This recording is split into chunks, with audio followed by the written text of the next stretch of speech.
नमस्कार दोस्तों, स्वागत है। जय सिया राम, जय बजरंगबली। आपका हमारे YouTube channel x naval trader Bhuppi में आज थोड़ा इंट्रोडक्शन हो जाए। मैंने 4-5 वीडियो ऐसी ट्रायल बेसिस पे डाले थे। मेरे यूट्यूब चैनल का नाम मैंने एक्स नेवल ट्रेडर BS इसलिए रखा है क्योंकि मैं बेसिकली इंडियन नेवी से रिटायर हूँ। मैंने 20 साल इंडियन नेवी को दिए हैं 1997 से 2017 तक। As a technical sailor, chief electrical artificer मैं रिटायर हुआ, जो कि बेसिकली जूनियर कमीशन रैंक होता है। वैसे तो करने के लिए अपॉर्चुनिटीज़ मुंबई में काफ़ी थी, लेकिन मेरा रुझान घर की तरफ था क्योंकि मेरे फैमिली और बच्चे उत्तराखंड में रुद्र में थे। मेरी वाइफ भी जॉब करती है, तो बेसिकली मेरे को फैमिली लाइफ चाहिए थी, इसलिए मैं घर के नज़दीक कुछ करूँगा ये सोच करके मैं घर आ गया। और आसपास 1-2 साल मेरा बच्चों के साथ निकल गया क्योंकि काफ़ी समय बाद बच्चों के साथ घुलने मिलने का 1 साल उनके एजुकेशन में और 1 साल उनके स्पोर्ट्स वगैरह में निकल गया। फिर मैं थोड़ा सा देखने लगा कि अब क्या कर सकते हैं, तो मैंने बैंक की तैयारी की और मैं state bank of India crack करने में सफल रहा। वो 42 की एज में मैंने स्टेट बैंक क्रैक किया था। That was not a simple task क्योंकि एक्स सर्विसमैन में भी काफ़ी कंपटीशन होता है। और यहाँ पर 4 डिस्ट्रिक्ट्स के बागेश्वर ये था वहाँ पे, और क्या कहते हैं, नैनीताल, उधम सिंह नगर और चंपावत, 4 डिस्ट्रिक्ट का एक RPO था उस टाइम पे। और उसमें से केवल 3 एक्स सर्विसमैन हम लोग सेलेक्ट हुए थे, उसमें से एक मैं था। तो 2.5 साल की प्रिपरेशन थी। It was not a joke, ठीक है। लेकिन उसके बाद मैंने 2-2.5 साल SBI को भी दिया, but it was not as per my expectation. जो मैंने सोचा था और जिस टाइप का एनवायरनमेंट मुझे मिलेगा, और तो वो उतना अच्छा कुल मिला के रहा नहीं, ठीक है। दूर के ढोल सुहावने होते हैं। जो लोग पहले से उस माहौल में ढल चुके हैं उनके लिए अच्छा है, लेकिन मैं थोड़ा सा डिफरेंट बैकग्राउंड से आया हूँ। काफ़ी लोग ढल भी जाते हैं, काफ़ी लोग कंप्रोमाइज़ भी कर लेते हैं, लेकिन कुछ लोग थोड़ा सा अलग करने की फिर हिम्मत रखते हैं। तो मैं थोड़ा सा अलग हूँ क्योंकि मेरे पैसेस भी थोड़ा अलग हैं। मैं अपने को फिजिकली फिट भी रखता हूँ, मैं रनिंग भी करता हूँ, मैं अल्ट्रा रनर भी हूँ। मैं 50 किलोमीटर 4 बार रन कर चुका हूँ, और मैं डेली रनिंग भी करता हूँ। सुबह मेडिटेशन करना, रनिंग करना और नई चीज़ों को सीखते रहना, स्किल्ड रहना, ये मेरी हॉबी में है, ये मेरे पैशन में है। तो मैंने सोचा चलो कुछ नया ट्राई करते हैं, तो क्या कर सकते हैं। तो एक ट्रेडिंग का फील्ड, ऐसा फील्ड नज़र आया जिसमें कि इनॉर्मस अपॉर्चुनिटीज़ हैं। सबसे पहले तो कॉन्सेप्ट ऑफ ट्रेडिंग, इसके बारे में बात करेंगे कि पहले जब मैं मुंबई में था, मैं मुंबई में मेरा काफ़ी समय 9 से 12 साल, 12-13 साल मेरा मुंबई में बीता होगा, अलग अलग समय पे। तो बगल में स्टॉक एक्सचेंज था और बॉम्बे स्टॉक एक्सचेंज था, शेयर मार्केट था। लेकिन हमारे दिमाग में एक धारणा बनी होती है, शेयर मार्केट तो यार ऐसी ही है जैसे जनरल पब्लिक के दिमाग में रहती है कि इट्स लाइक अ गैम्बलिंग, ठीक है, जुआ है ये। तो हमने कभी ध्यान दिया ही नहीं, इतनी नज़दीक अपॉर्चुनिटीज़ होते भी कभी कुछ सीखने की कोशिश नहीं की कि वीकेंड्स में या कभी कुछ ऐसे जा करके या फिर कभी थोड़ा सा छुट्टी लेके कोर्सेज कर लें या कुछ सीख लें। ऐसा कभी ध्यान दिया नहीं क्योंकि दिमाग में तो 1990-93 में हमने हाई स्कूल किया तो हंसा बेता घुसा हुआ था कि घोटाला, शेयर मार्केट घोटाला, बस शेयर मार्केट में तो घोटाला ही होता है, गैम्बलिंग ही होती है। ऐसे मिसकॉन्सेप्ट दिमाग में भरा हुआ था। लेकिन जैसे जैसे रिटायर हुए और अवेयरनेस बढ़ी, आजकल आप देख रहे हो कि डिजिटल का ज़माना है, तो यूट्यूब्स वगैरह में और काफ़ी जगह पे देखने को मिला। और वैसे मैंने ट्रेडिंग अकाउंट तो खोला था बहुत पहले, 2015-14 के आसपास खोला था, लेकिन मैंने उसमें कुछ किया नहीं क्योंकि इतना टाइम मिलता भी नहीं था और उस तरफ झाँकने का मौका भी रहता नहीं था।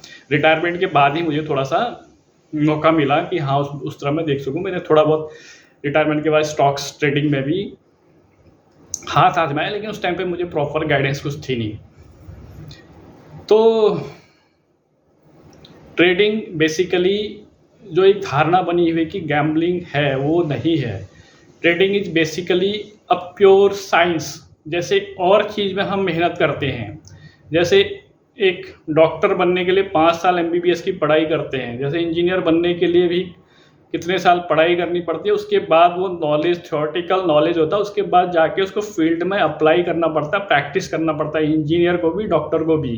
जब हम नेवी में थे तो नेवी में भी हमारी बेसिक ट्रेनिंग हुई और उसके बाद इलेक्ट्रॉनिक्स कम्युनिकेशन इंजीनियरिंग में डिप्लोमा कोर्स BSc जो भी हमने टेक्निकल पढ़ाई की वो केवल थ्योरेटिकल पार्ट होता था। जब हम शिप में गए काम करने के लिए तो दैट वाज टोटली डिफरेंट। एक एक चीज़ आपको प्रैक्टिस करके सीखनी पड़ती है, थ्योरी से कुछ नहीं होता। थ्योरी बस एक आउट नॉलेज आपका ऑरा बनाती कि हाँ आपको भैया ज्ञान है, ज्ञान होने से कुछ नहीं होता जब तक उसको अप्लाई ना किया जाए।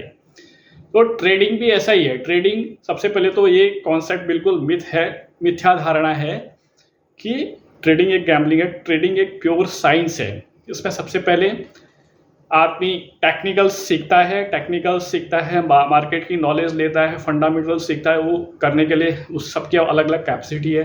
कोई 1 महीने में सीख जाएगा, कोई 3 महीने में सीख जाएगा। वो एक बस आउटर है, एक नॉलेज है, वो नॉलेज होती है। इसका मतलब ये नहीं कि आप शेयर मार्केट के बारे में पढ़ लिया, लिख लिया, सीख लिया तो मास्टर हो जाएंगे। एक्चुअल गेम तब शुरू होता है जब आपको नॉलेज हो जाए, जब अप्लाई करने की बारी आती है। उसके बाद प्रैक्टिस का दौर शुरू होता है। तो प्रैक्टिस आपको इसलिए मिनिमम 1 लॉट से रखनी होती है। मैं एक बार हल्का सा बीच में डिस्कस कर भी चुका हूँ, क्योंकि जब तक नॉलेज केवल इसका 20% पास है, 80% पार्ट आपका प्रैक्टिस और साइकोलॉजी के ऊपर डिपेंड करता है। उस पर जिसने मास्टरशिप हासिल कर ली तो उसका एक सक्सेसफुल ट्रेडर होने की दिशा में फॉरवर्ड डायरेक्शन में वो चला जाएगा। और ट्रेडिंग में इतनी संभावना है कि जॉर्ज सोरोस का आप देख लेना, इंटरनेट पर ढूंढना, एक दिन में $1 बिलियन बनाए थे। एक दिन में $1 बिलियन, ठीक है, इंग्लैंड के मार्केट को शॉर्ट करके, पाउंड को शॉर्ट करके। तो ऐसे दुनिया में कई लोग हैं जिन्होंने कि ट्रेडिंग से इतनी धन संपदा बनाई है कि जिससे कि पाकिस्तान जैसे तो 7-8 देशों की अर्थव्यवस्था चल जाएगी। सिंगल आदमी की बात कर रहा हूँ मैं, देशों की बात नहीं कर रहा हूँ।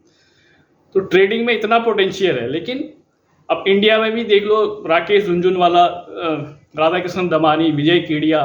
राकेश झुनझुनवाला जब 58 साल में एक्सपायर हुए तो 58,000 करोड़ की संपत्ति बना के गए थे, वो सिर्फ इन्वेस्टिंग ट्रेडिंग इसी से, शेयर मार्केट से। तो आप अब भी ये सोचोगे कि ट्रेडिंग एक गैम्बलिंग है? ट्रेडिंग कोई गैम्बलिंग नहीं है। It is a pure science, knowledge, application, ठीक है। जो इसमें सक्सेस हो गया उसके लिए कोई लुक बैक नहीं है, वो फिर आगे ही बढ़ना है उसे, वो पीछे मुड़ के नहीं दिखेगा। लेकिन एक प्रॉपर अप्रोच के साथ आगे बढ़ना होता है, धीरे धीरे सीख करके, कम क्वांटिटी से ट्रेड करके, 1 साल, 1.5 साल, 2 साल, 3 साल। It may take time 3 years to 5 years also to become a successful trader. ऐसा नहीं है कि आप बहुत अच्छे स्किल्ड हो तो 6-8 महीने में, 1 साल में बन भी जाओगे, लेकिन नहीं होता। शुरू में 1.5 साल, 2 साल, 3 साल आपके लॉसेस ही होंगे। इसलिए जनरली लोग शेयर मार्केट में क्या गलती करते हैं, उन्होंने देखा, सोचा समझा कि अरे यार हाँ इसमें पैसे बनते हैं। तो जिसके पास इतना पैसा है, कोई 5 लाख रुपए लेके आ रहा है, कोई 10 लाख लेके आ रहा है, कोई 1 लाख लेके आ रहा है, जितनी है लोन लेके आ रहा है, बोला बन जाएंगे, पैसे छप जाएंगे उधर, और वो मार्केट साफ कर देता। मार्केट को नहीं पता चलता। बेसिकली इंट्राडे ट्रेडिंग बहुत ही डेंजरस होती है, उसमें बहुत ज़्यादा स्किल्ड होना पड़ता है। लॉन्ग टर्म इन्वेस्टिंग फिर भी सेफ होती है अगर आपको फंडामेंटल्स पता हैं, ठीक ठाक हैं तो। और बाकी ट्रेडिंग 3 टाइप की होती है, इंट्राडे ट्रेडिंग होती है, स्विंग ट्रेडिंग होती है, लॉन्ग टर्म इन्वेस्टिंग होती है, और कई टाइप के मार्केट्स होते हैं, उसको मैं बाद में कभी डिस्कस करूँगा, ठीक है। बेसिकली आज सिर्फ एक धारणा, कॉन्सेप्ट क्लियर करना था लोगों का। मेरे आसपास के लोग, मेरे रिलेटिव्स भी यही सोचते हैं, क्या करने लग गया, ठीक है, फिर नौकरी छोड़ के आ गया, अभी ये तो शेयर मार्केट सट्टा कर रहा है। अरे भाई ऐसा नहीं है, शेयर मार्केट सट्टा नहीं है, इट्स ए प्योर साइंस, ठीक है। पिछले 6 महीने से मैं कितना मेहनत कर रहा हूँ मैं ही जानता हूँ। पूरे 2-3 रजिस्टर, बुक्स वगैरह सब भर गए, ठीक है। जितना प्रिपरेशन SBI की तैयारी में किया था ना, जितना प्रिपरेशन पहले पढ़ाई में किया था हाई स्कूल इंटर में, उससे ज़्यादा प्रिपरेशन यहाँ करनी पड़ती है हर चीज़ के लिए, तब जाके होता है। ऐसा नहीं होता कि जुआ है, ओके। तो ठीक है, मिलते हैं आज इतना ही, ठीक है, इंट्रोडक्शन। बेसिकली मैं नेवी से रिटायर था, फिर एसबीआई ज्वाइन किया और मैं 46 ईयर का हूँ। मेरी फिटनेस देखिए, मैं सोचना कि बच्चा है, ठीक है। मेरी बेटी 12th में पढ़ती है, बेटा 9th हाई स्कूल में पढ़ रहा है, ठीक है। वो मेरा पैसन है, फिट रहना, रनिंग करना। मैं रोज़ 10 kilometre, 12 kilometre, 15 kilometre, 21 kilometre, even marathon और अल्ट्रा मैराथन भी करता रहता हूँ। तो वो मेरे पैसन में है, इसलिए मैं फिट हूँ, इसलिए मेरा दिमाग भी फिट है और मैं कुछ कर पाने की क्षमता अभी भी मेरे अंदर है। Means I am still not that I can do something, ठीक है। तो age is just a number, बोलते हैं ना, एज, उम्र एक नंबर है। अगर आपके अंदर पैसन है, आप ठीक ठाक हो, तो you can survive a long, you can do miracles. बस आपके अंदर ठीक से करने की क्षमता होनी चाहिए और माइंडसेट सही होना चाहिए। मिलते हैं फिर अगली वीडियो में। धन्यवाद बहुत बहुत आपका वीडियो देखने के लिए। नए लोगों के लिए इनॉर्मस अपॉर्चुनिटीज़ हैं। इंडियन इकोनॉमी बहुत हाई जा रही है। अभी तो इंडियन इकोनॉमी की जब शुरुआत हुई है, 2-3% लोग ही शेयर मार्केट में है, पता नहीं कितना जाएगा, ठीक है। अगले 20-25 साल में इंडिया जब डेवलप्ड कंट्री होगा तो आप करोड़पति बन सकते हैं, अरबपति बन सकते हैं, ठीक है। तो इंडियन इकोनॉमी में पार्टिसिपेट कीजिए, अपने को स्किल्ड कीजिए, अदर नॉलेज लेने के साथ साथ इसका भी नॉलेज लीजिए। बाकी स्टॉक मार्केट काफ़ी रिस्की होता है, इसको सोच समझ करके सीखना पड़ता है, स्किल्ड होना पड़ता है, उसके बाद ही कुछ करना पड़ता है। ये नहीं कि सीधे गए और कूद गए, ऐसा नहीं होता। धन्यवाद बहुत बहुत। हमारे चैनल को लाइक, कमेंट, सब्सक्राइब कर दीजिएगा। अभी तो शुरुआत है, ये सफ़र बहुत लंबा जाना है। अभी तो जस्ट शुरू किया है, 6 महीना हुआ है, अभी तो काफ़ी लंबा जाना है, ठीक है। धन्यवाद।